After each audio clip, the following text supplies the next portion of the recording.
Hi everyone, I've got another Checkmate in 2 puzzle, this particular one coming from a player known as JF Ling.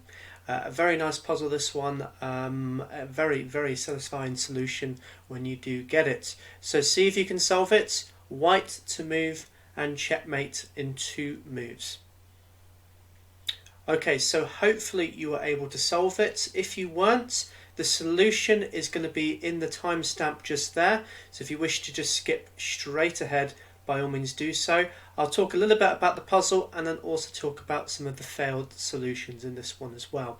So this one comes from JF Ling, and you can see in this particular problem, White is clearly doing really well in this position. He's got these 2 rooks that are doing a lot of damage against Black's king, but the problem for White is he's got this king in the way, and annoyingly this king is very clumsily placed.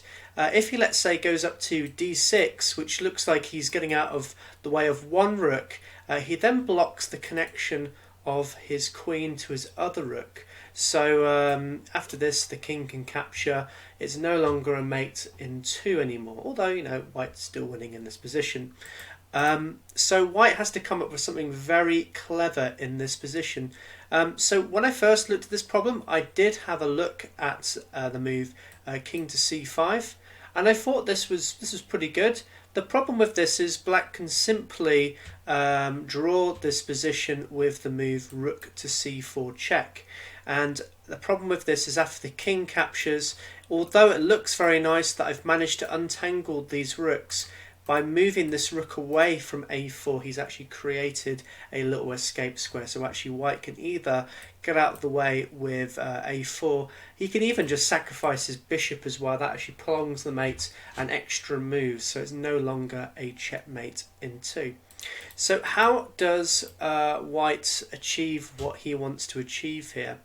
Well, again, it all comes down to how he can untangle this king, but also simultaneously manage to get rid of this annoying bishop here, which really does put a bit of a dampener in White's play. So the move here that wins the game on the spot is the move queen to c6. A really nice move. We're just going for a straightforward queen sacrifice to win the game here, and there's nothing that Black can do in this position.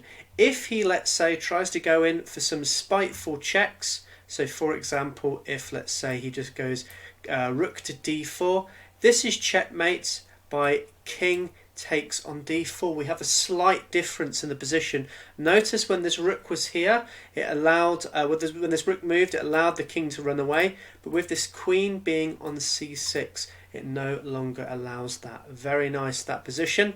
And another spiteful check, if let's say queen to e6 with check, we can take with the king. Now notice we've gotten out of the way of our pieces and we're able to deliver checkmate. So we now need to look at the most critical move here. What about bishop takes on c6? Well, here checkmate is very simple. We capture here on c6. This is a win as well, and there's really nothing else that Black can do in this position. His king can't move anywhere. He has no other useful moves to try and prolong this one, so that's why the move queen to c6 is the right solution. So I hope you enjoyed this one. If you did, make sure you leave a like at the end of this video. Share this with friends if you want to try and stump them in a checkmate in 2 solution. As always, if you did make your way to the end of the video, let me know in the comments below if you managed to get the solution. And as always, if you do want to check out some of my other videos on my channel, I do have a very nice playlist with loads of these different checkmate in 2 problems. As always guys, thank you for watching, and I'll see you soon. Take care.